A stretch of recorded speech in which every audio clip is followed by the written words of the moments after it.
पार्थाय प्रतिबोधितां भगवता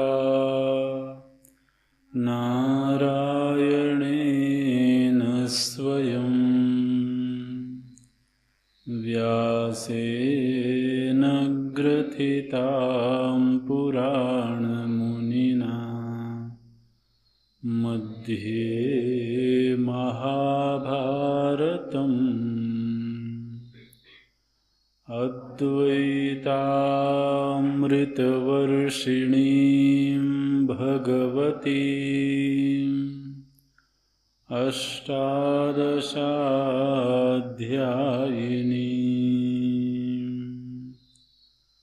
अम्ब त्वामनुसन्दधामि भगवद्गीते भवद्वेषिणी।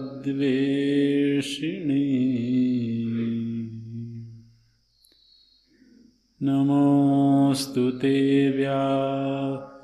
विशालबुद्धे फुल्लारविन्दायतपत्रनेत्र येन त्वया भारततैलपूर्णः प्रज्वालितो ज्ञानमयः प्रदीपः प्रपन्नपारिजाताय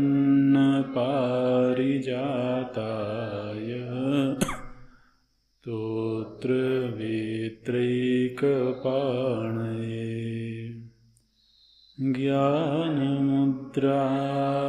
कृष्णाय गीतामृतदुहे नमः। सर्वोपनिषदो गावो दुग्धा गोपालनन्दना पार्थो वत्सः सुधीर्भोक्ता दुग्धं गीतामृतं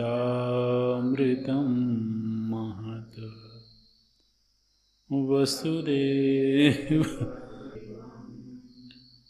कंसचाणूरमर्दनं देवकी परमानन्दं कृष्णं वन्दे जगद्गुरुं कृष्णं वन्दे जगद्गुरुम्।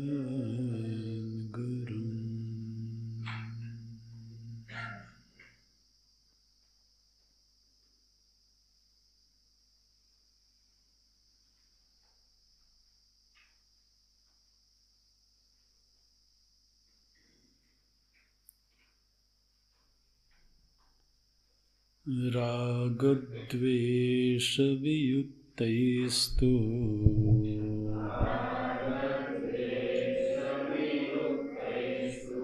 विषयानिन्द्रियैश्चरन् आत्मवश्यैर्विधेयात्मा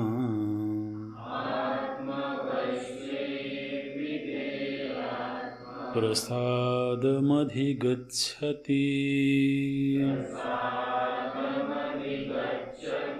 प्रसादे सर्वदुःखानां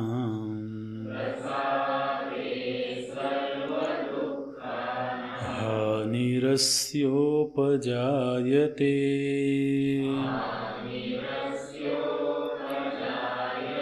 प्रसन्नचेतसो ह्याशु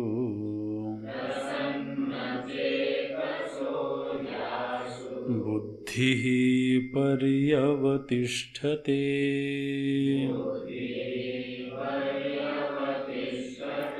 नास्ति बुद्धिरयुक्तस्य न चायुक्तस्य भावना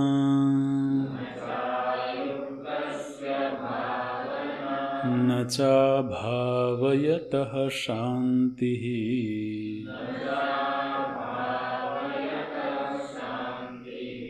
अशान्तस्य कुतः सुखम् नास्ति बुद्धिरयुक्तस्य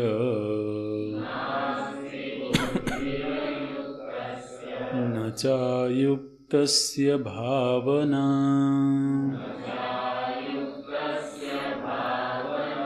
न चाभावयतः शान्तिः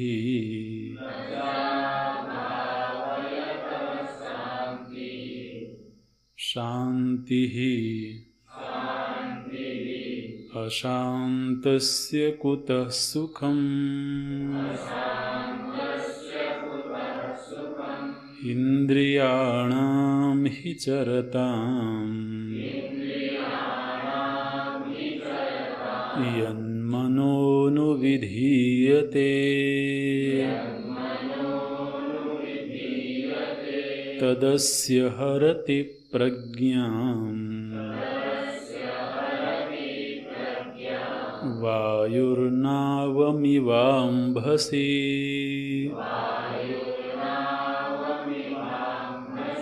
इन्द्रियाणां हि चरताम् यन्मनोनुविधीयते तदस्य हरति प्रज्ञाम् वायुर्नावमिवाम्भसि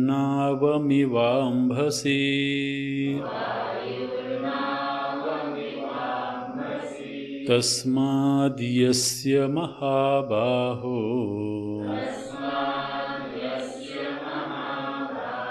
निगृहीतानि सर्वशः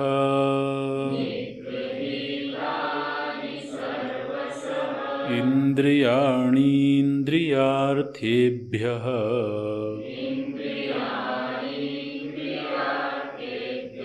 तस्य प्रज्ञा प्रतिष्ठिता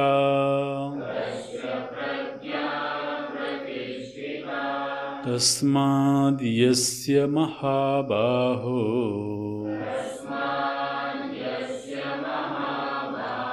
निगृहीतानि सर्वशः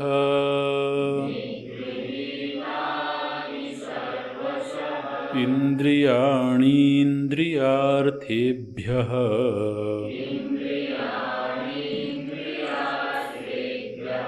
तस्य प्रज्ञा प्रतिष्ठिता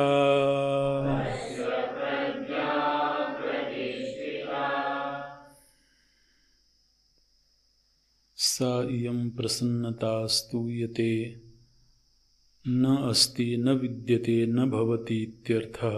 बुद्धि आत्मस्वरूप विषया अयुक्तस्य असमाहितान्तःकरणस्य न च अस्ति अयुक्तस्य भावना आत्मज्ञानाभिनिवेशः तथा न चास्ति अभावयतः आत्मज्ञानाभिनिवेशम् अकुर्वतः शान्तिः उपशमः। अशान्तस्य कुतः सुखम् इन्द्रियाणां हि विषयसेवा तृष्णातः निवृत्तिः या तत्सुखम् न विषय विषया तृष्णा दुःखम् एव हि सा न तृष्णायां सत्यां सुखस्य गन्धमात्रम् अपि उपपद्यते इत्यर्थः। अयुक्तस्य कस्मात् बुद्धिः न अस्ति इति उच्यते। इन्द्रियाणां हि यस्मात् चरतां स्वस्वविषयेषु प्रवर्तमानानां यत् मनः अनुविधीयते अनुप्रवर्तते तत् इन्द्रियविषयविकल्पने प्रवृत्तं मनः अस्य यतेः हरति प्रज्ञाम् आत्मानात्मविवेकजां नाशयति। कथं वायुः नावम् इव अंभसि उदके जिगमिषतां मार्गात् उद्धृत्य उन्मार्गे यथा वायुः नावं प्रवर्तयति एवं आत्मविषयां प्रज्ञां हृत्वा मनोविषयां करोति। यततो ह्यपि इति उपन्यस्तस्य अर्थस्य अनेकधा उपपत्तिम् उक्त्वा तं च अर्थम् उपपाद्य उपसंहरति। इन्द्रियाणां प्रवृत्तौ दोष उपपादितो यस्मात् तस्मात् यस्य यतेः हे महाबाहो निगृहीतानि सर्वशः सर्वप्रकारैः मानसादिभेदैः इन्द्रियाणि इन्द्रियार्थेभ्यः शब्दादिभ्यः तस्य प्रज्ञा प्रतिष्ठिता। संयम की प्रक्रिया का निरूपण करते हुए भगवान बोलते हैं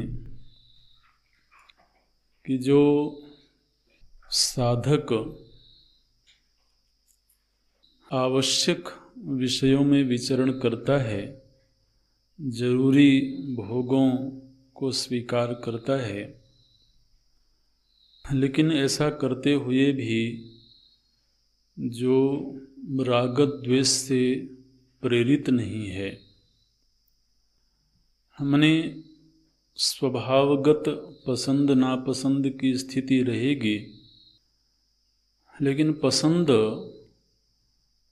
से राग कर लेना ये साधक के लिए उचित नहीं है, और नापसंद से द्वेष करना यह भी बुद्धिमानी नहीं है। तो ऐसे राग द्वेष से वियुक्त रहते हुए इंद्रियां जब विषयों में विचरण करती हैं, तो फिर वो विषय विचरण क्या है? बोलते हैं वो कर्तव्य परायणता है। माने आदमी को किसी के साथ व्यवहार करना है तो व्यवहार तो इंद्रियों से ही होगा। इंद्रियों को उपराम करके कोई व्यवहार भी कैसे हो सकता है? तो वो हर प्रकार के व्यवहार को संपादित करते हुए भी निरंतर कर्तव्य को ध्यान में रखता है, और अगर किसी के हृदय में भक्ति का भाव जग गया है तो वह कर्तव्य के भी ऊपर भगवत प्रसन्नता को ध्यान में रखते हुए व्यवहार करता है। जब ऐसी स्थिति किसी को प्राप्त होती है, वही फिर ये बात कहता है, यद यद कर्म करोमि तत्तदखिलम शंभो तवाराधनम। तो उसका प्रत्येक इंद्रियक व्यवहार चूँकि भक्ति से अनुप्राणित है, भक्ति भावना से प्रेरित है, इसलिए जिन व्यक्तियों के साथ, जिन वस्तुओं के साथ, जिस स्थान विशेष में रह करके वह व्यवहार करता है, उनमें से किसी के प्रति भी तो आसक्ति भी नहीं होती है और किसी के साथ विरोध भी नहीं होता है। ऐसा जो साधक है, भगवान कहते हैं इसके चित्त में प्रसाद गुण प्रकट होता है। वास्तव में ये सुख की मीमांसा है एक तरह से। ये जो 64वें श्लोक से संयम की प्रक्रिया प्रभु जी ने शुरू करी है, ये सुख का विषय है, आप ऐसा भी कह सकते हैं। जिस सुख से हम लोग परिचित हैं वो सुख ये है कि इंद्रिय का जब विषय के साथ सन्निकर्ष होगा और वो भी अनुकूल विषय के साथ में, तो उससे हमारे चित्त में सुख वृत्ति का जन्म होगा। सामान्य जो लौकिक अवधारणा है वह यही है। हमारे अनुकूल विषय से जब इंद्रिय का सन्निकर्ष होता है तो उससे हमारे भीतर अनुकूल संवेदना का जन्म होता है। वह अनुकूल संवेदना ही तो सुख के रूप में पहचानी जाती है। अब इसमें तो ऐसी शर्त लग गई कि अब इस तरह का जो सुख है, माने इस तरह की जो अनुकूल संवेदना है, वो संवेदना प्राप्त ही तब होगी जब इंद्रिय का इंद्रियार्थ के साथ सन्निकर्ष होवे। और ये इंद्रिय का विषय के साथ संपर्क ये कोई नित्य घटना नहीं है। तो फिर सुख उतनी मात्रा में ही रहा जितनी मात्रा में विषय भोग हुआ। अन्य समय में फिर उस तरह की अनुकूल संवेदना नहीं है। ये लौकिक समझ है। भगवान इससे एक कदम ऊपर उठ करके बात करते हैं। बोलते हैं वह दुनिया के साथ व्यवहार तो करता है, लेकिन व्यवहार करते समय जो उसके भीतर कर्तव्य बुद्धि बनी थी या भगवत प्रीति की बुद्धि बनी थी, उस बुद्धि ने ही उसके हृदय में प्रसाद गुण को उत्पन्न किया। जैसे कि पिछली कक्षा में चर्चा हो रही थी कि जब हम विहित कर्म का अनुष्ठान कर पाते हैं, चाहे भले वह कठिनाई से पूरा हुआ हो, चाहे भले वह हमारे लिए नापसंद का विषय रहा हो, लेकिन फिर भी अंदर एक प्रसन्नता जन्म लेती है। उस कार्य के संपन्न हो जाने पर एक तरह का प्रसाद गुण चित्त में प्रकट होता है। और वहीं दूसरी तरफ हमारी अनुभूति यह भी है, यदि कोई कार्य हमारे लिए पसंद का है लेकिन वह धर्म विरुद्ध है, तो उस कार्य को संपादित कर देने पर तात्कालिक सुख मिला, लेकिन स्थायी रूप से एक ग्लानि का जन्म हो गया। तो धर्म के अनुष्ठान में और भगवत प्रीतिपूर्वक किए हुए कार्य में जो एक संतोष और एक सुख वृत्ति का जन्म होता है, भगवान कहते हैं मानो कि यही पूरे व्यवहार का प्रसाद है। आत्मवश्यैहि विधेयात्मा प्रसादम अधिगच्छति। विधेयात्मा प्रसादम अधिगच्छति, सर्वे प्रसादम न अधिगच्छन्ति। केवल वही व्यक्ति प्रसाद प्राप्त करता है जो विधेय आत्मा है। विधेय आत्मा का अर्थ क्या है? बोलते हैं इच्छा तो विधेय आत्मा अंतःकरणम यस्य सह विधेय आत्मा। ये विधेय आत्मा को समझें, क्योंकि भगवान ने एक ऐसे व्यक्ति की पहचान करवाई है जिसको प्रसाद मिलता है। प्रसादो प्रसन्नता, अंतःकरण में जो सहज प्रसन्नता है वही प्रसाद है। हमको जो मंदिर में प्रसाद मिलता है ना, वो प्रसाद भी प्रसाद इसलिए है क्योंकि उसको पाकर के मन प्रसन्न होता है। कोई ऐसा प्रसाद मिल जाए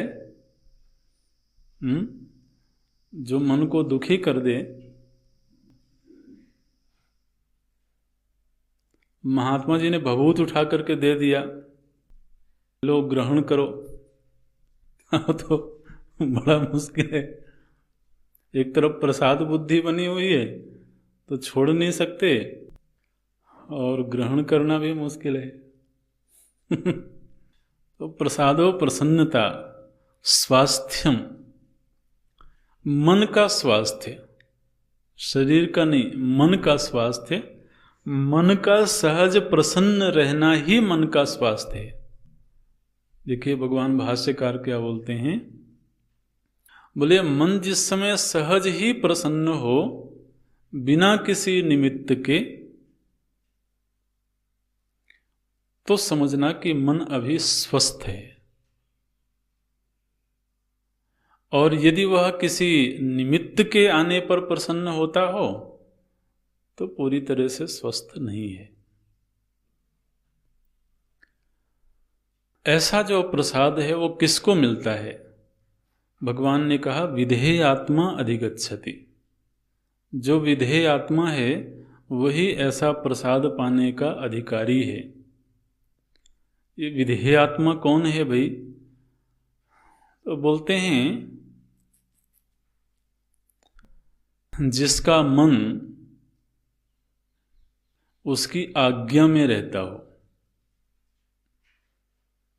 विधेय माने आज्ञानुवर्ती, जो आज्ञा का अनुवर्तन करता हो, आज्ञा के पीछे पीछे चलता हो, उसको बोलते हैं विधेय। तो यहाँ पर आत्मा विधेय है। आत्मा माने अंतःकरण। तो यहाँ जिसका अंतःकरण विधेय हो गया, माने उसका आज्ञानुवर्ती हो गया, उसने कहा कि मन अभी इस विषय का चिंतन करना है, तो मन कहता है चलिए करते हैं। उसने कहा कि अभी इस विषय का चिंतन नहीं करना है, मन कहता है चलिए नहीं करते हैं। तो ऐसा जब विधेय हो तो उसको आज्ञा देना बड़ा आसान होता है। ऐसे ही है जैसे कोई शिष्य हो और वह आज्ञानुवर्ती हो। आज्ञानुवर्ती माने वो किसी भी प्रकार की आज्ञा के सामने प्रश्न खड़ा ना करता हो, ऐसे शिष्य को बोलेंगे विधेय। तो गुरु के लिए फिर आज्ञा देना बड़ा आसान हो जाता है,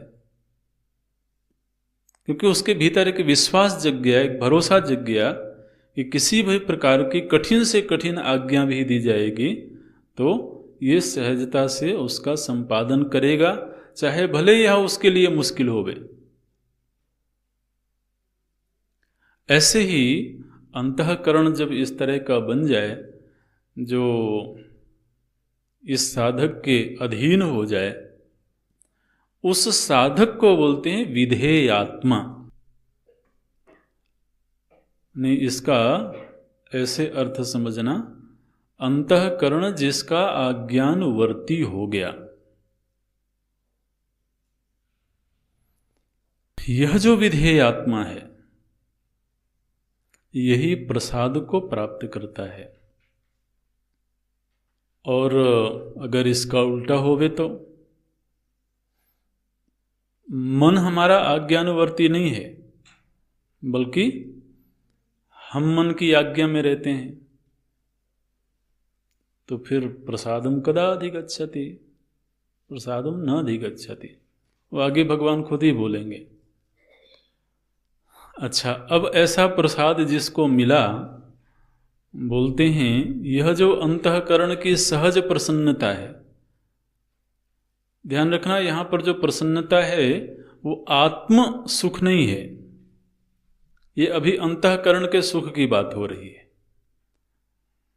तो ये अंतःकरण में जो सहज प्रसन्नता प्रकट हुई, इस प्रसन्नता ने क्या किया?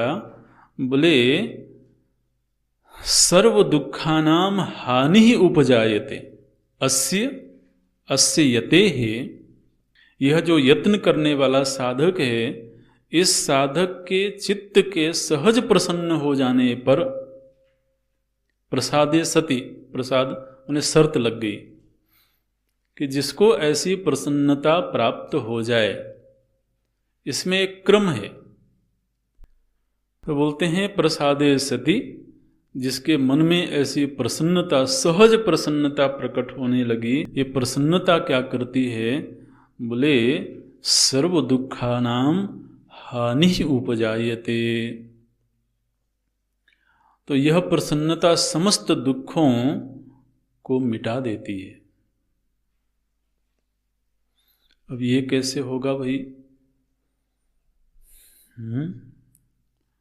भगवान भाष्यकार बोलते हैं आध्यात्मिकादीनाम सर्व दुखानाम हानि विनाशः। समस्त दुखों का विनाश हो जाता है। और सर्व दुखों का विनाश किसने किया? चित्त की प्रसन्नता ने। अगर ये कहते कि जो आत्म प्रसाद है, आत्म सुख है, उसने सारे दुखों की हानि कर दी, तो वो तो फिर ठीक ही था। लेकिन भगवान बोलते हैं कि ये जो प्रसाद मिला इसको, इसने सारे दुखों को नष्ट कर दिया। और ये प्रसाद मिला कैसे? केवल धर्माचरण से, या केवल योग बुद्धि से? भगवत प्रीति पूर्वक व्यवहार करना माने योग बुद्धि पूर्वक। तो धर्माचरण से या योग बुद्धि पूर्वक आचरण करने से ही प्रसन्नता प्राप्त हुई, और उस प्रसन्नता ने तो सर्व दुखों की हानि कर दी।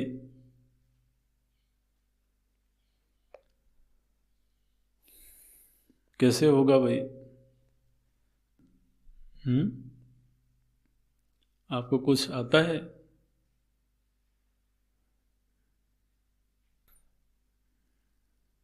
देखिए, जीवन में आध्यात्मिक, आदि भौतिक या आदि दैविक तीनों तरह के जो दुख हैं वो तो कर्मजन्य हैं। आध्यात्मिक माने शरीर से कोई पीड़ा हो गई, मन में किसी प्रकार का क्लेश आदि हो गया, इंद्रियों में कोई दोष आ गया, ये आध्यात्मिक दुख है।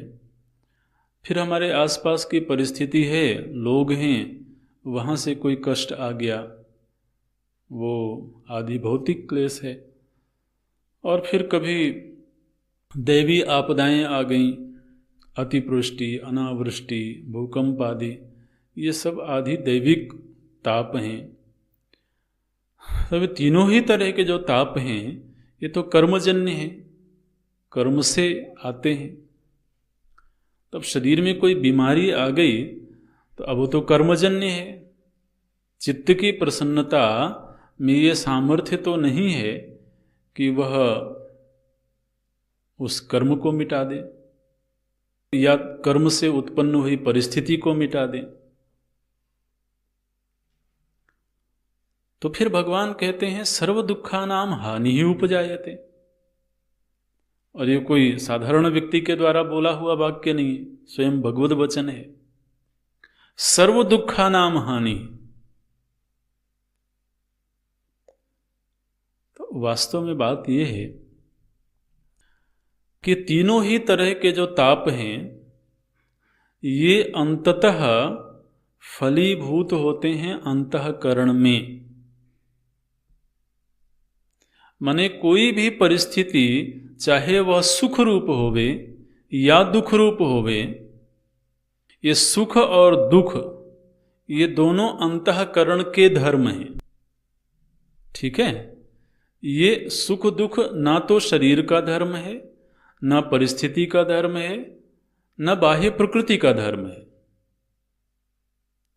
तो एक परिस्थिति हमारे सामने खड़ी है, लेकिन वह परिस्थिति फलित तब हुई जब उसने हमारे चित्त में सुख वृत्ति को या सुख वृत्ति को जन्म दिया।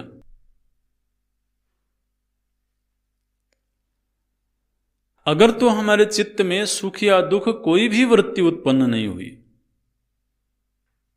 तो फिर वो परिस्थिति हमको प्रभावित नहीं करती है।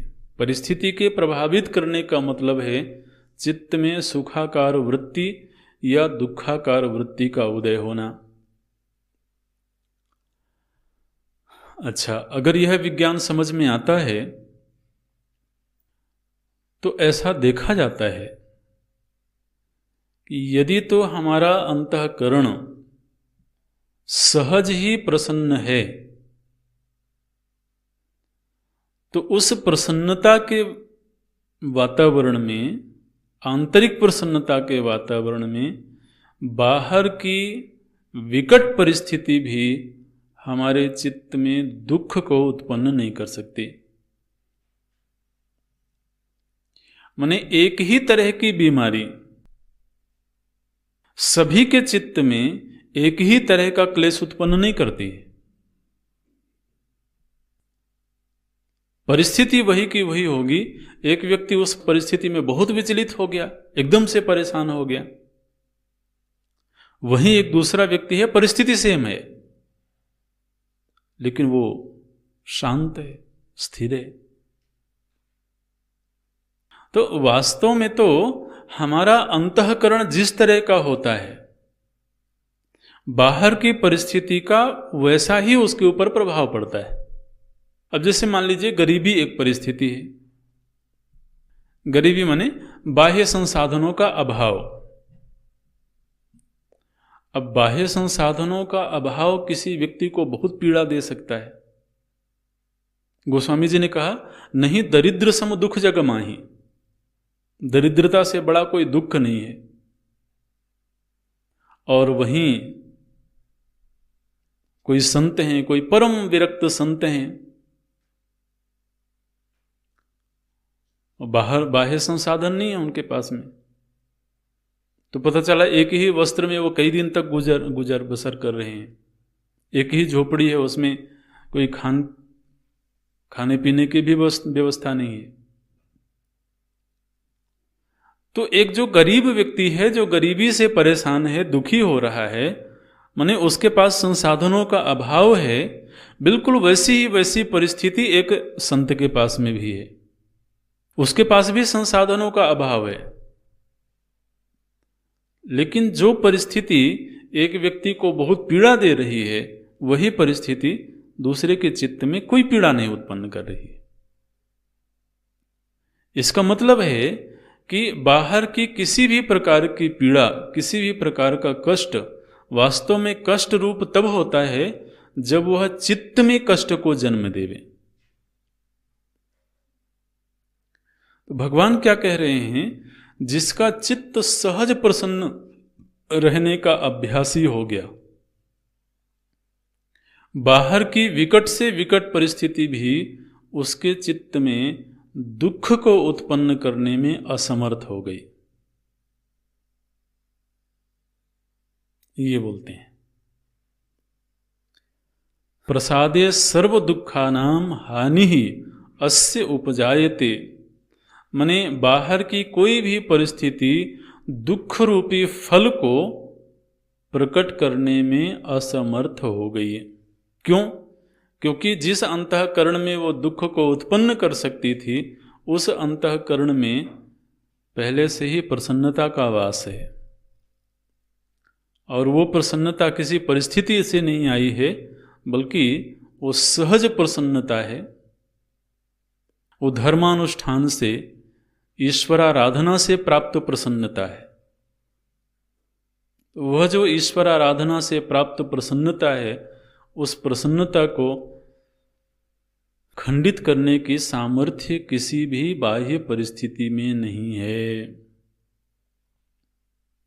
ये बोलते हैं भगवान, प्रसादे सर्व दुखानाम हानि ही अस्य उपजायते। और ऐसा जो सहज ही प्रसन्न रहने वाला व्यक्ति है, उसको जब श्रवण प्राप्त हुआ, उसको जब आत्म प्रमा प्राप्त हुई, प्रज्ञा प्राप्त हुई, तो उस प्रज्ञा को स्थिर होने में ज्यादा वक्त नहीं लगता है। क्या बोलते हैं? प्रसन्न चेतसः, वह व्यक्ति जिसका चित्त प्रसन्न है, ऐसा प्रसन्न चेतसः स्वस्थांतःकरण से ही, भगवान भाष्यकार बोलते हैं, जिसका अंतःकरण स्वस्थ है यानी प्रसन्न है, स्वाभाविक प्रसन्नता है जिसमें, उसके भीतर आशु शीघ्रम, बिल्कुल शीघ्र, तत्क्षण ही बुद्धि पर्यवतिष्ठते, बुद्धि स्थिर हो जाती है। कैसी बुद्धि? बोले आत्मस्वरूपेण एव, अपने आत्मस्वरूप में उसकी बुद्धि निश्चल हो गई, स्थिर हो गई। और यही अभीष्ट स्थिति है। तो देखिए इस संयम ने क्या किया, शुरुआत हुई थी वहां से जब भगवान ने कहा राग द्वेष वियुक्तस्तु विषयान इंद्रियश्चरन्, तो वो इंद्रिय का व्यवहार करता है बिना तो किसी से आसक्त हुए या बिना किसी से द्वेष किए। आप देखिए, तो हम अभी जिस वातावरण में रह रहे हैं, बड़ा सुरम्य वातावरण है। माने ऐसा जो बाहर के विजिटर्स आते हैं वो कहते हैं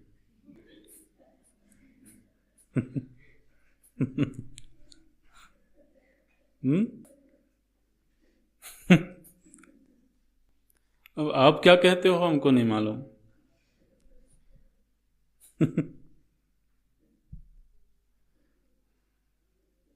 तो हर किसी का अंतःकरण अलग है, तो किसी अंतःकरण में ये प्रसन्नता उत्पन्न करता होगा, किसी के अंतःकरण में नहीं करता होगा। तो इस वातावरण में जब हम पर्वत के सौंदर्य को, जंगल के सौंदर्य को देखते हैं तो क्या होता है? कुछ नहीं होता, देख के गुजर गए।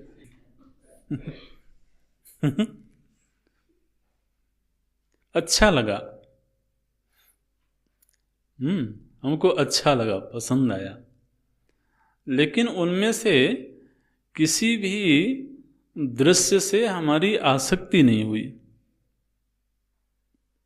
यहाँ बहुत सारे फूलों के पौधे लगे हुए हैं, बड़े सुंदर सुंदर फूल खिलते हैं, देखते हैं मन प्रसन्न होता है, अच्छा लगता है। लेकिन अच्छा तो लगा उस फूल को देख करके, उसने हमारे चित्त में राग उत्पन्न नहीं किया। और मान लो कि कोई व्यक्ति अपने कमरे के सामने एक गमला लगावे, और उसमें फिर फूल लगावे, बड़ी मेहनत से एक फूल खिला। अब उसी फूल को देख करके हमको अच्छा लगा, लेकिन अच्छा लगने के साथ साथ बोले किसी और की नजर न पड़ने पावे इस पर। अच्छा, बाहर जो पुष्प लगे हुए थे हमारे सामने ही कोई तोड़ लिया, हमको कोई फर्क नहीं पड़ा, और ठीक है पूजा के लिए तोड़ लिया होगा। लेकिन अब जो अपनी मेहनत से जिस फूल को उगाया है उसकी ओर अगर कोई देर तक देखता भी रहे भाई उसको भी अच्छा लग रहा था, देख करके आनंद आ रहा था, तो आप देखने दो। बोले नहीं, कहीं मेरे ओझल होते ही ये तोड़ना ले। तो अब क्या हुआ, इंद्रिय उस विषय में जा रही है, उस विषय का जो आनंद है उसका उपभोग भी कर रही है, लेकिन साथ ही साथ उसमें चिपक गए, मन चिपक गया उसमें और राग हो गया। अब यह जो राग है ये दुख को जन्म क्यों नहीं देगा, ये बताओ।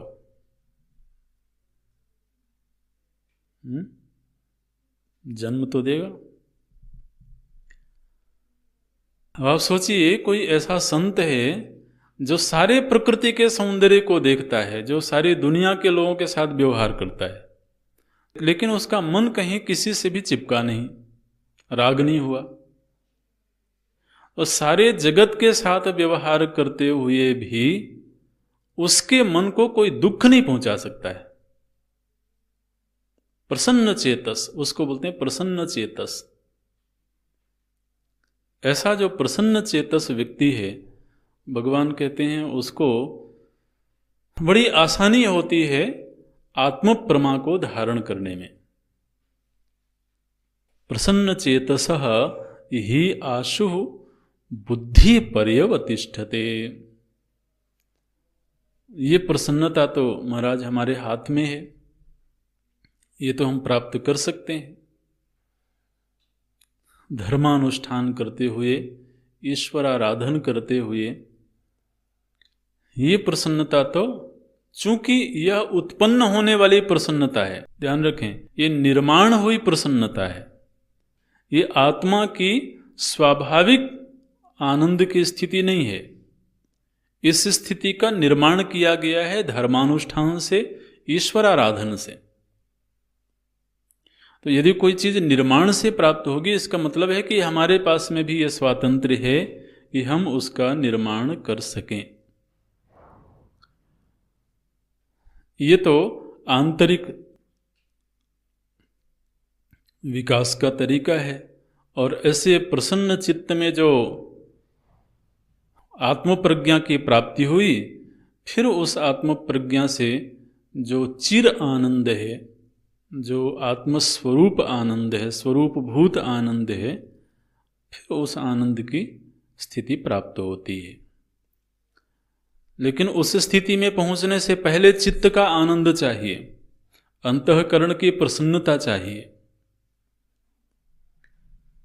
इसलिए तो महाराज जो विरक्त होते हैं वो प्रसन्न होते हैं। माने विरक्त को प्रसन्न होना चाहिए। एक तरफ विरक्त भी हो गया हो और दूसरी तरफ दुखी भी रहता हो, तो क्यों विरक्त हुए थे भाई? और जगहों पर कोई दुख कम है क्या? विरक्त होने का, साधु होने का मतलब है कि जो प्रसन्न रहता हो। माने चाहे भले आत्म प्रसन्नता प्राप्त ना हुई हो, लेकिन जो अंतःकरण की प्रसन्नता है, जो स्वाभाविक प्रसन्नता, तो हो ही सकती है। अगर वो नहीं है, इसका मतलब विरक्त होने के बावजूद कहीं ना कहीं राग द्वेष होगा। अगर वो अंतःकरण की प्रसन्नता नहीं है, तो बाहर तो चाहे भले विरक्ति हो, लेकिन अंदर से विरक्ति नहीं हुई है। तो सहज प्रसन्न, ऐसे सहज प्रसन्न व्यक्ति के लिए ये जो शास्त्रीय विचार हैं, ये बड़ी सहजता से ग्रहण होते हैं। अच्छा, तो ये तो 2 श्लोकों में संयम की प्रक्रिया क्या है उसका प्रभु जी ने निरूपण किया। फिर बोलते हैं, यदि किसी को ऐसी प्रसन्नता प्राप्त नहीं हुई, उसकी क्या स्थिति होगी? बोले नास्ति बुद्धि अयुक्तस्य। अभी एक 4 वाक्य हैं, इसमें चारों वाक्य अलग अलग हैं, आप देखना। बोलते हैं अयुक्तस्य बुद्धि नास्ति। जो अयुक्त है उसको बुद्धि की प्राप्ति नहीं होती है। अयुक्त का अर्थ है जो योग बुद्धि से संपन्न नहीं है। इन शब्दों का सभी का तो अर्थ अच्छे से पकड़ लेना, नहीं तो कई बार ये अनुत्तरित रह जाते हैं। जिसको योग बुद्धि की प्राप्ति नहीं हुई, अर्थात जिसका मन ईश्वर से नहीं जुड़ा, अयुक्तस्य बुद्धि नास्ति। बुद्धि मने सांख्य बुद्धि, ये ध्यान रखना। अयुक्तस्य मने जिसका मन भगवान की आराधना से नहीं जुड़ा, जिसको भगवत प्रीति की प्राप्ति नहीं हुई, उसको सांख्य बुद्धि प्राप्त नहीं होती है। अब ये जो श्लोक है महाराज, ये बिल्कुल भगवान ठोक करके शर्त लगा देते हैं, ये होगा तभी ये होगा, अन्यथा नहीं होगा। अयुक्तस्य बुद्धि नास्ति। अच्छा, अब कभी कभी ऐसा होता है, देखिए एक विषय और प्रभु जी ने लिया है कहीं कहीं पर, आगे भी आएगा, अन्य ग्रंथों में भी आता है।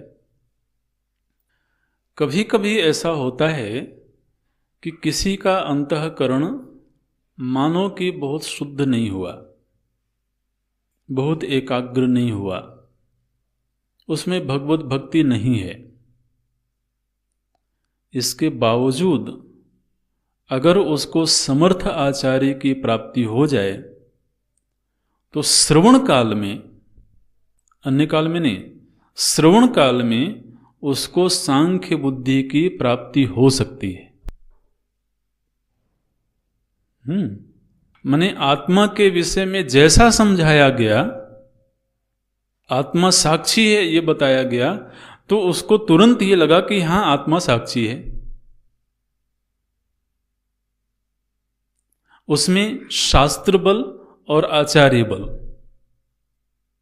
ये दो बल होने पर यदि प्रमाता निर्बल भी है, प्रमाता समझते हैं ना, जो शिष्य है, श्रोता है, वो यदि निर्बल भी है, ऐसा होने पर भी श्रवण काल में उसको सांख्य बुद्धि की प्राप्ति हो सकती है, हो जाती है। लेकिन वह जो प्राप्त सांख्य बुद्धि है वह अभिनिवेश के स्तर तक नहीं पहुंचती। इसको हमारे वेदांत में तो दो शब्द बोले जाते हैं, आप इन शब्दों को ध्यान में ले लेना। एक को बोलते हैं कृतोपास्ति और एक को बोलते हैं अकृतोपास्ति। ये शब्द पहले भी शायद बोला होगा कभी, कृतोपास्ति और अकृतोपास्ति।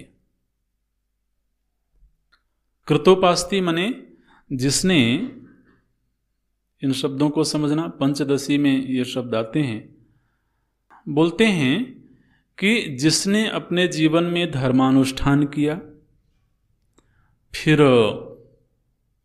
गुरु सेवा करी, भगवत भक्ति की और धर्म परायणता से, ईश्वर परायणता से उसका चित्त निर्मल हो गया, एकाग्र हो गया, ऐसे व्यक्ति को बोलते हैं कृतोपास्ति।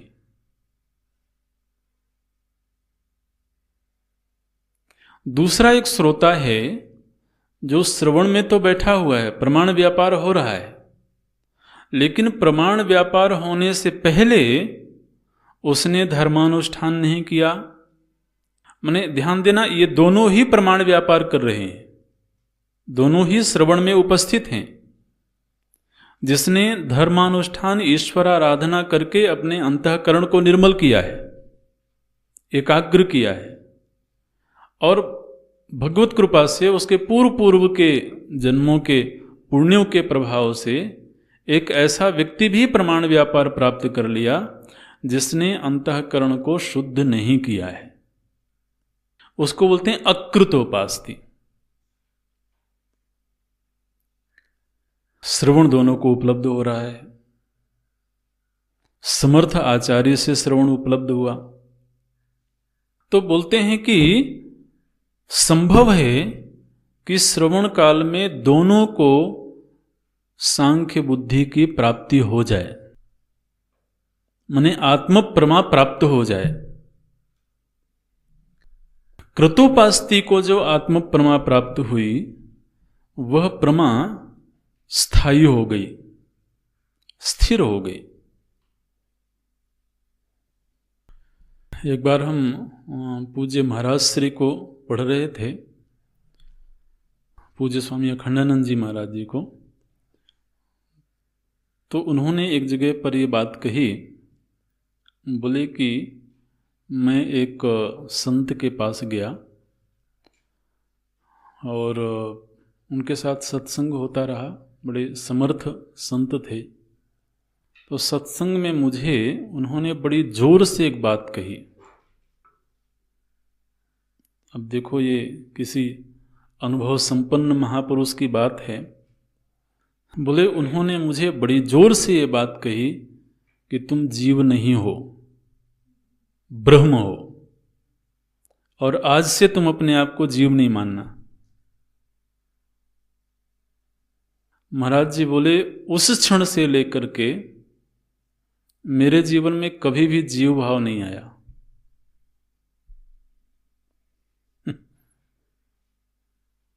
ऐसे बोले। तो ये केवल कहने के लिए नहीं बोला गया, ये यथार्थ वचन है, ये आप्त वचन है। इनको बोलते हैं कृतोपास्ति, माने पहले से अंतःकरण तैयार है, बिल्कुल समर्थ है, एकाग्र है, स्वच्छ है, और उस स्वच्छ अंतःकरण में एकदम से मुहर लग गई।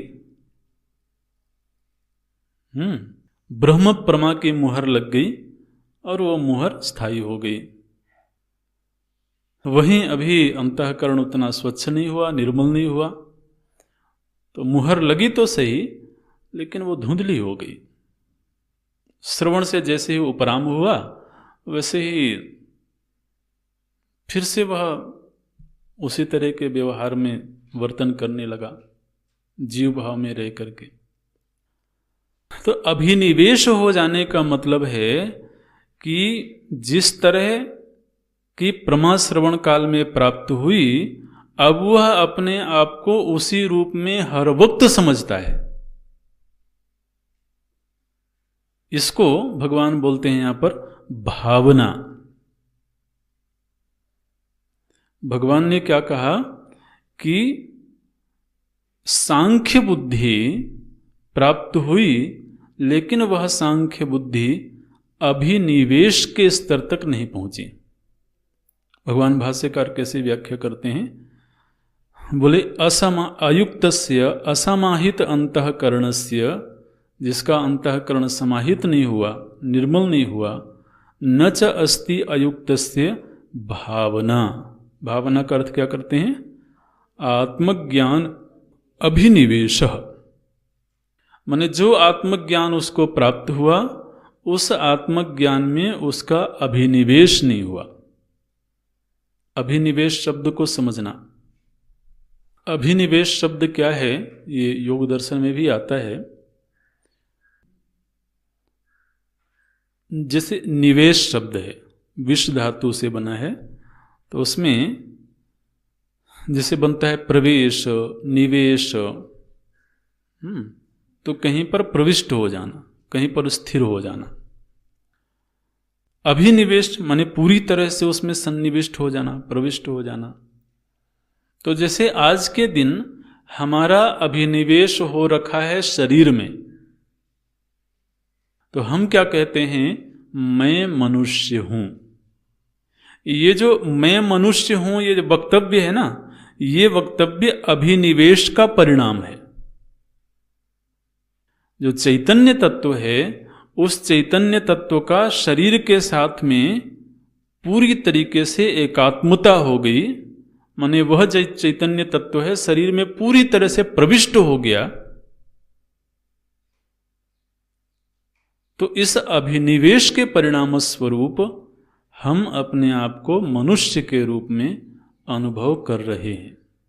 ठीक इसी तरह से जब श्रवण काल में उसको प्रमा प्राप्त हुई, क्या प्रमा प्राप्त हुई, अहम ब्रह्म अस्मि। तो ये जो अहम ब्रह्म अस्मि प्रज्ञा है, इस प्रज्ञा में हमारा पूरा अभिनिवेश हो गया। माने जैसे आज के दिन बिल्कुल भी संशय नहीं होता है कि मैं मनुष्य हूं कि नहीं हूं, इसी तरीके से उसको फिर कभी भी यह संशय नहीं होगा कि मैं ब्रह्म हूं या नहीं हूं। उस स्थिति को बोलते हैं अभिनिवेश। यहां पर भगवान क्या कह रहे हैं, बोले जिसका चित्त युक्त नहीं है, माने भगवत सेवा आदि से निर्मल नहीं हुआ है, उसको सांख्य बुद्धि की प्राप्ति नहीं होती। और यदि कदाचित प्राप्ति हो भी जाए तो न च अयुक्तस्य भावना, उसकी वह जो सांख्य बुद्धि है वह स्थिर नहीं होती है। और जिसकी ये आत्म प्रमा स्थिर नहीं हुई, न च अभावयतः, ये भावना शब्द का अर्थ याद रखना, आत्म प्रमा में स्थिरता, ये भावना शब्द का अर्थ है। तो जिसको ऐसी भावना की प्राप्ति नहीं हुई, बोलते हैं न च अभावयतः शांति ही। जिसको आत्म प्रमा के स्थिरता प्राप्त नहीं हुई, भगवान कहते हैं उसको शांति नहीं मिल सकती। तीसरा वाक्य हो गया, मैंने ये सब शर्तों के साथ चल रहे हैं। न च अभावयतः शांति ही, और अशांतस्य कुतः सुखम। जिसको शांति की प्राप्ति नहीं हुई उसको सुख कहाँ मिल सकता है। अब यह जो सुख है ये आत्म सुख की बात है। पूर्व के 2 श्लोकों में जो बात हो रही थी वो चित्तज सुख था, और यह आत्म सुख है। उसको आत्म सुख की प्राप्ति नहीं हो सकती। किसको? जिसको शांति की प्राप्ति नहीं हुई है। शांति की प्राप्ति किसको नहीं हो सकती है? जिसको अभिनिवेश नहीं हुआ, आत्मज्ञानाभिनिवेश नहीं हुआ। और आत्मज्ञानाभिनिवेश किसको नहीं हुआ? बोले जो अयुक्त है।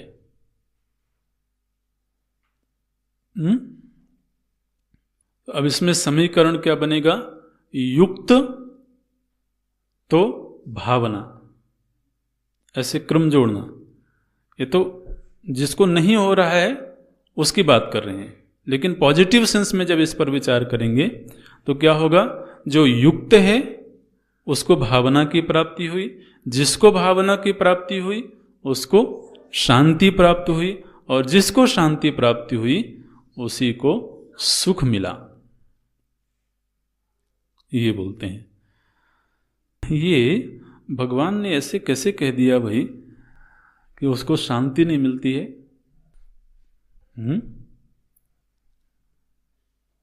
भगवान ऐसी ऐसी बातें बोलते रहते हैं बीच बीच में। मैंने उसको गंभीरता से न समझे तो बड़ा मुश्किल होता है। हम बोले जो दुनिया में तुमको शांति दिखाई देती है वो तो शांति का आभास मात्र है। वो शांति का आभास मात्र है, वास्तव में शांति नहीं है वो। हमने एक जगह एक प्रसंग पढ़ा, याद आ गया हमको। बोले क्या हुआ कि एक गाय थी, उसकी आदत हो गई हरा चारा खाने की।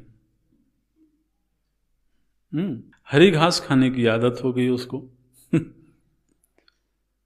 अब वो जो किसान था वो बेचारा परेशान, क्योंकि उसको सूखी घास देवे, पुआल आदि देवे तो खाए ही नहीं। अब वो हरी घास हमेशा कहाँ मिले? तो उसने क्या किया, एक हरा चश्मा बनवाया।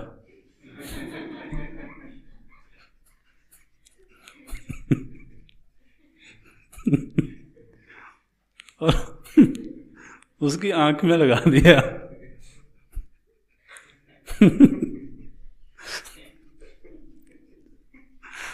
तो अब जो भी पुआल भी आवे तो वो उसको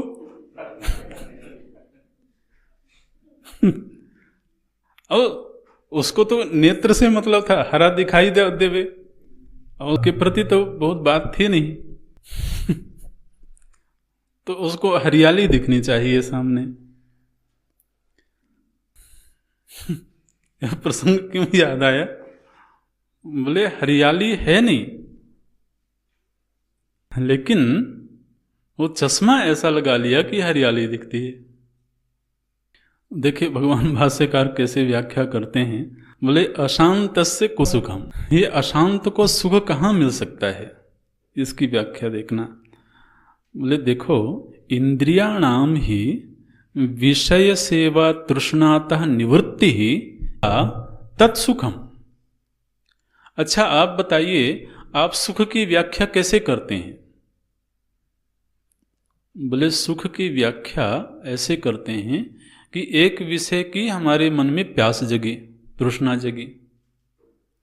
तो जिस विषय की तृष्णा जगी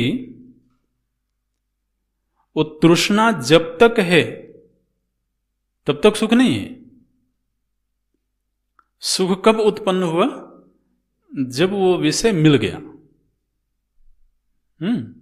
तो जब तक विषय की तृष्णा है तब तक सुख की स्थिति नहीं है। क्या बोलते हैं? इंद्रियाणाम ही विषय सेवा तृष्णातः निवृत्ति ही। विषय का सेवन करने से, जब हमने विषय का सेवन किया तो उससे क्या हुआ? तृष्णातः निवृत्ति, तृष्णा की निवृत्ति हो गई। तो तृष्णा की निवृत्ति जो हुई या तत्सुखम, तो वास्तव में ये सुख नहीं है। ये क्या है? ये तृष्णा की निवृत्ति है। इस बात को समझना। सुख तो एक स्वतंत्र वस्तु है, सुख तो एक चीज है। तो सुख नाम की चीज मिली क्या? बोले नहीं, सुख नाम की चीज नहीं मिली, केवल तृष्णा की निवृत्ति हुई। तो तृष्णा की निवृत्ति को देखो हमने अनजाने में सुख समझ लिया, वो सुख नहीं है। भगवान भाष्यकार कहते हैं इसका मतलब है तुमने सुख को जाना ही नहीं है, सुख से तुम्हारा परिचय ही नहीं हुआ। तृष्णा की निवृत्ति को ही तुमने सुख नाम दे रखा है, गलत व्यक्ति का गलत नामकरण कर दिया। ये बोलते हैं इंद्रियाणाम ही विषय सेवा तृष्णातः निवृत्ति ही या तत्सुखम। न विषय विषया तृष्णा, विषय के विषय में जो तृष्णा बनी रहे उसको सुख नहीं बोलते हैं, बल्कि दुखम एव ही सा। विषय की तृष्णा तो महाराज दुख ही है। तो विषय की तृष्णा निवृत्त हुई तो सुख नहीं मिला। जो तृष्णा रूप दुख था केवल उस दुख की निवृत्ति हुई है।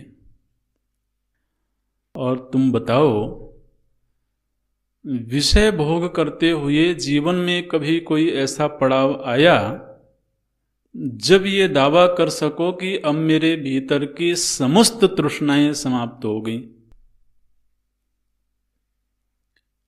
एक चीज की समाप्त हुई होगी तो दूसरी की बनी होगी, दूसरी की समाप्त हुई तो तीसरी की बनी होगी। लोग कहते हैं इसी को इच्छा बोलते,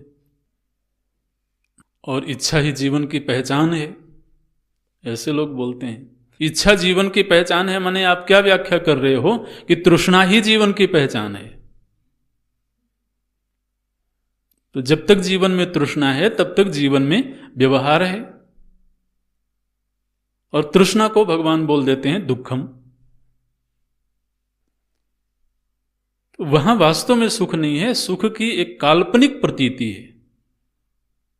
बोलते हैं न तृष्णायाम सत्याम, तृष्णा के रहते हुए, सत्यम माने तृष्णा के रहते हुए, सुखस्य गंधमात्रम अपि उपपद्यते। बोले भगवान भाष्यकार है ना महाराज, उन्होंने परम सुख चखा हुआ है। तो इसलिए वो कहते हैं जिनको तुम सुख समझ करके जी रहे थे वहां सुख की गंध मात्र भी नहीं है, ये बोलते हैं। न तृष्णायाम सत्याम सुखस्य गंध मात्रम अपि उपपद्यते। इसलिए सुख तो वास्तव में जो आत्म सुख है उसी को सुख बोलते हैं, और जो व्यावहारिक लौकिक सुख है उसको आप कह दो हाँ सुख की झलक है, तृष्णा की निवृत्ति है। ऐसे सुखम कदा भवति यदा शांति उपजायते, शांति कदा भवति यदा आत्मज्ञानाभिनिवेशम उपजायते, आत्मज्ञानाभिनिवेशम कदा भवति यदा युक्तो भवति। युक्त होंगे तो भावना प्राप्त होगी, भावना प्राप्त होने पर शांति प्राप्त होगी, और वह शांति ही फिर सुख का सृजन करेगी। ये प्रभु जी ने कहा नास्ति बुद्धि अयुक्तस्य, माने यहाँ पर नकारात्मक बताने में भाव नहीं है भगवान का। तो कई बार जब हम उसके विपक्ष में बात करते हैं तो बात और पुष्ट हो जाती है। ऐसे भगवान कहते कि जो युक्त है उसको भावना प्राप्त होती है।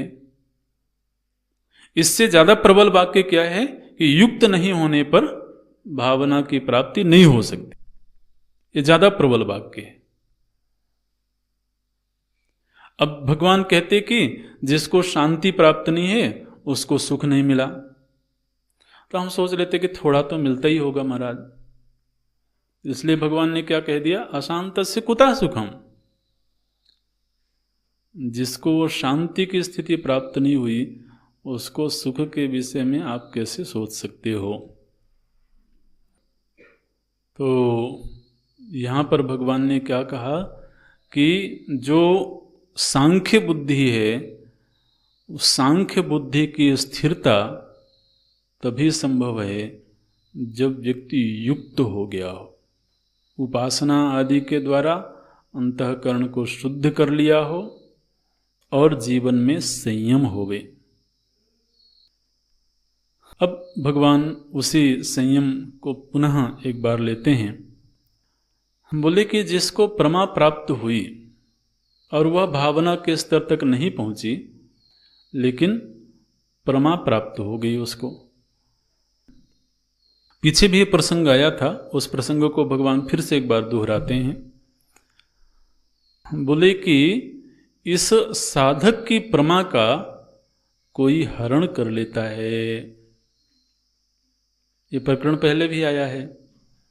यहाँ पर एक दूसरा दृष्टांत देकर के भगवान बोलते हैं, बोले इंद्रियाणाम ही चरताम, इंद्रियां जब अपने विषयों में विचरण कर रही हों, चरताम इंद्रियाणाम, इंद्रियां अपने विषयों में विचरण कर रही हैं।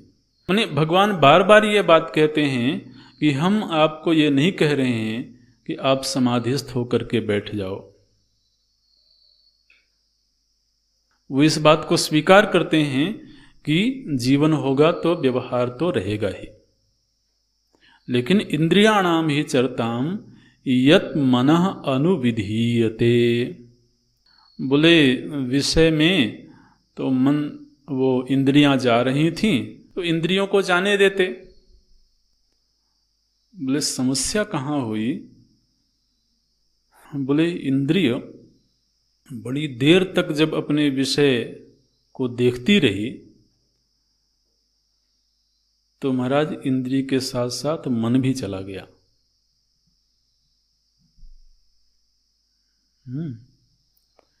तो अब ये जो मन था इसका क्या हुआ, बोले ये इंद्रिय का अनुगामी हो गया। जैसे नेत्र इंद्रिय ने एक दृश्य को देखा, ठीक है देखा, लेकिन जब उस दृश्य को देर तक देखता रहा, अब जो मन था वो मन भी इंद्रिय का अनुगमन करते हुए, नेत्र का अनुगमन करते हुए उस दृश्य के साथ जाकर के संलग्न हो गया। ये वही प्रक्रिया है ध्यायतो विषयान पुंसा वाली। और ये किसकी बात कर रहे हैं, बोले भक्त का, उपासक का, साधक का।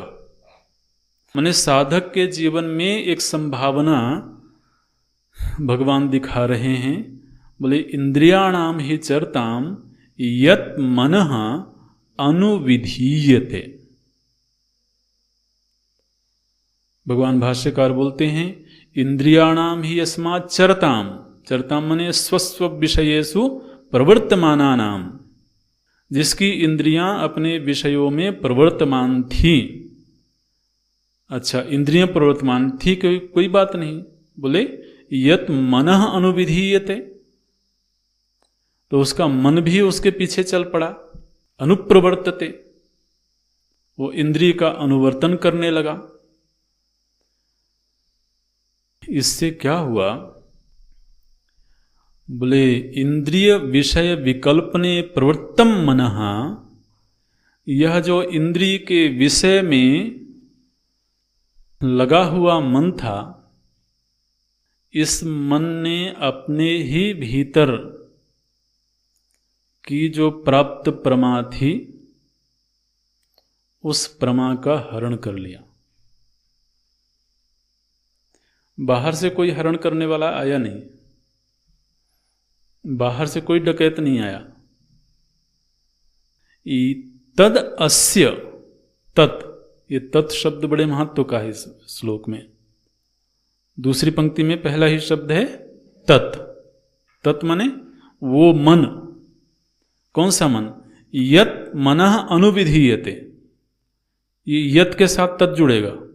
यत् मनः, जो मन इंद्रिय के विषय का अनुगमन कर रहा था, तत्, बिल्कुल वही का वही मन, अस्य, अस्य यतेः, अस्य साधकस्य, तत्मनः, ये तत् के साथ मन को जोड़ के रखना, क्योंकि इस श्लोक में मुख्य जो कर्ता है वो तत् है, माने मन है। तत् प्रज्ञाम हरति, इस श्लोक में मुख्य वाक्य इतना है, तत् प्रज्ञाम हरति। वह मन प्रज्ञा का हरण कर लेता है। कौन सा मन?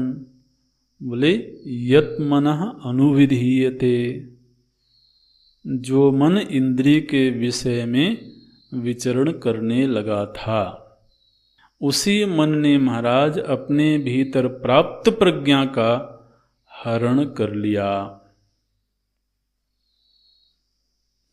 अब बताओ, अपने घर में ही चोर बैठा हो, अब आप कैसे सुरक्षा करोगे?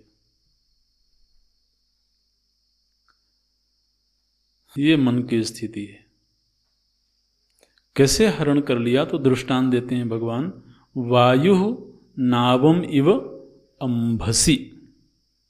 वायु नावम इव, जैसे कोई नाविक तो नाव में बैठा हुआ था और जलधारा में या सागर में वो विचरण कर रहा था, कहीं जा रहा था। अब देखिए, जो बड़ी बड़ी नाव होती हैं उसमें पाल डालते हैं, बड़े ऊंचे ऊंचे। तो पाल किस लिए डालते हैं? ताकि उससे हवा की दिशा में नाव चलती है। तो ये जो हवा है, ये नाव का वहन करने में बड़े साधन का काम करती है। इसलिए वो जो नाविक होते हैं वो पहले हवा का रुख देख लेते हैं, चलने से पहले ही हवा का रुख देख लेते हैं कि हवा किधर चल रही है। हम जिधर जा रहे हैं उधर ही हवा जा रही है यदि, तब तो फिर उन्होंने नाव खोल दिया, चल पड़े, उसमें पाल डाल दिया। तो वो जो पीछे से वायु आ रही है उसको धक्का देती है, तो नाव आगे बढ़ती है। जो वायु नाव को आगे बढ़ाने में सहयोग कर रही थी, मान लीजिए वही वायु विपरीत दिशा से आने लगे,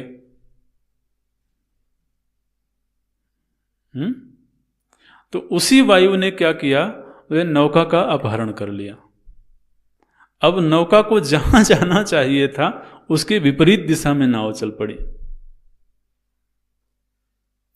तो वायु की ऐसी भूमिका है जो सहयोगी की भूमिका भी निभाती है, और यदि विपरीत दिशा से चल पड़े तो वही उसके पतन का कारण भी बन जाती है। आखिर जो नाविक, जो नाव डूब जाती है, वो तूफान में ही तो डूबती है, और हवा ही उसमें सहयोगी भी बनती है। इसलिए बड़ी बड़ी जो नावें होती हैं उनके ऊपर एक एंटीना जैसा वो लगा के रखते हैं, उससे देखते हैं कि हवा का रुख अभी किधर है। तो जब उनको लगता है कि जिस दिशा में जा रहे हैं उधर से हवा विपरीत दिशा में आ रही है, तो नाव को यदि रोक देंगे या तो नाव की दिशा मोड़ देंगे। तो बोले जिस तरह से वायु ने नौका का अपहरण कर लिया, ठीक इसी तरह से हमारा वही मन, जो मन श्रवण काल में एकाग्र होकर के श्रवण कर रहा था, आखिर प्रमा किसको प्राप्त हुई? मन को ही प्राप्त हुई ना, एकाग्र मन को ही प्राप्त हुई। तो जिस मन को एकाग्र प्रमा प्राप्त हुई थी, एकाग्रता से ब्रह्म प्रमा प्राप्त हुई थी, वही मन जब अनंतर काल में विषयाभिमुखी हुआ और विषयासक्त हो गया, तो उसी मन ने भुला दिया कि हमने ब्रह्म परमा प्राप्त करी थी। मैंने तो अपने आप को इस रूप में पहचाना था। उस पहचान का क्या हुआ? बोले पहचान अब धुंधली हो गई।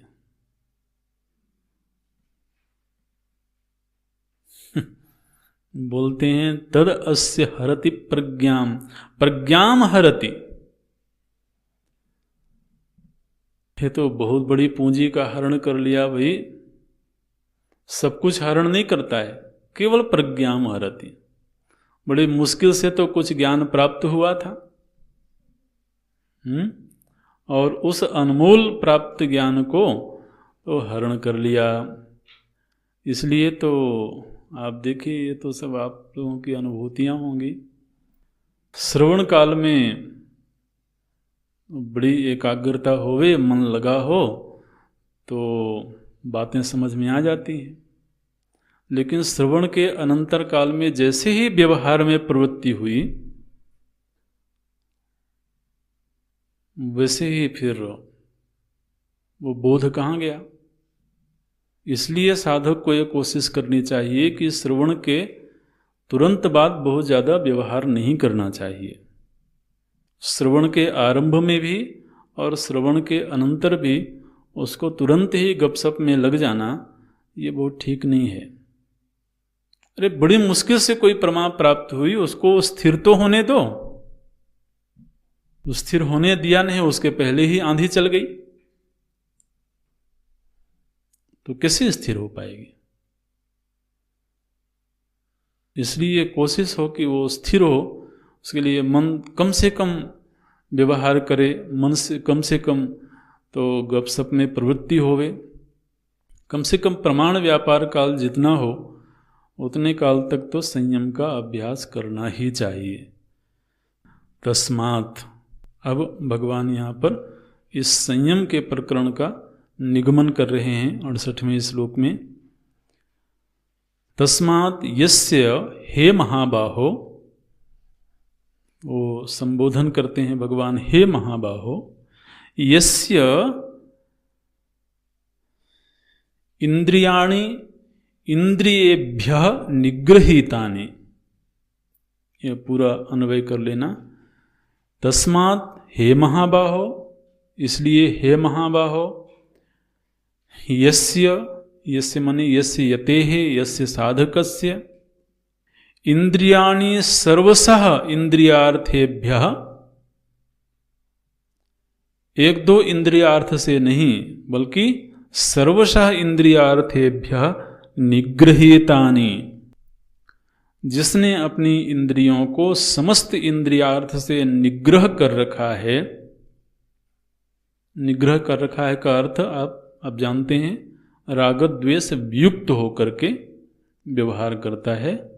उस सर्वशः निगृहीतानि इंद्रियाणि तस्य प्रज्ञा प्रतिष्ठिता, उसी की प्रज्ञा स्थिर होती है। ये तो 58वें श्लोक से ये प्रकरण आरंभ हुआ था, और यहाँ 68वें श्लोक में इसका निगमन करते हैं। 58वां श्लोक क्या है, आप एक बार फिर से देख लें। देखिए निचली पंक्ति बिल्कुल सेम है। क्या बोलते हैं? इंद्रियाणि इंद्रियार्थेभ्यः तस्य प्रज्ञा प्रतिष्ठिता। यहाँ पर भी वही वाक्य बोला गया, इंद्रियाणि इंद्रियार्थेभ्यः तस्य प्रज्ञा प्रतिष्ठिता। वहाँ पर बोला गया था सर्वशः, सर्वशः शब्द वहाँ भी आया था। जिस तरह कछुए की तरह से वह अपने समस्त इंद्रियों को विषयों से समेट लेता है, उसी की प्रज्ञा प्रतिष्ठित होती है। और फिर इसका विवरण किया प्रभु जी ने, और यहाँ पर आकर के निगमन करते हैं तस्य प्रज्ञा प्रतिष्ठिता। इस पूरे प्रकरण को यदि हम एक बार पुनरावलोकन करें तो इसमें प्रभु जी ने एक तो ये बात बताई कि साधक जीवन में संयम की बड़ी महत्वपूर्ण भूमिका है। इसलिए उसको जब तक कि वो स्थिति प्राप्त ना हो जाए तब तक यथासंभव उसे संयम का अभ्यास करना चाहिए। दूसरा, उसको योग बुद्धि का आश्रय लेकर के, कर्तव्य परायणता का आश्रय लेकर के तो चित्त को निर्मल करने का अभ्यास करना चाहिए। संयम का अभ्यास करते समय जो एक विशेष सावधानी है वो ये है कि व्यवहार में कम से कम राग और द्वेष का वातावरण बने। ये हम आप सब अनुभव करते हैं कि जो राग का व्यवहार है ये हमारे श्रवण को बाधित करता है, जो द्वेष का वातावरण है वो हमारे श्रवण को बाधित करता है। इसलिए यथासंभव कोशिश होवे कि कम से कम राग द्वेष की स्थिति हमारे व्यवहार में बने और जो ईश्वर भक्ति है उससे अंतःकरण शुद्ध हो और सहज प्रसन्नता का वातावरण चित्त को प्राप्त होवे और उसी चित्त में फिर ये जो श्रवण में प्राप्त प्रमा है ये ग्रहण होती है और स्थिर होती है। ये एक प्रकरण प्रभु जी ने यहाँ पर लिया। ओम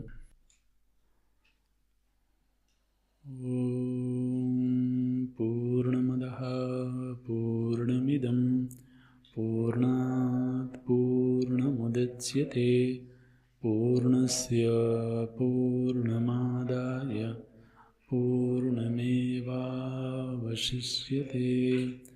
ओम शांति शांति शांति। हरि ओम। श्री गुरुभ्यो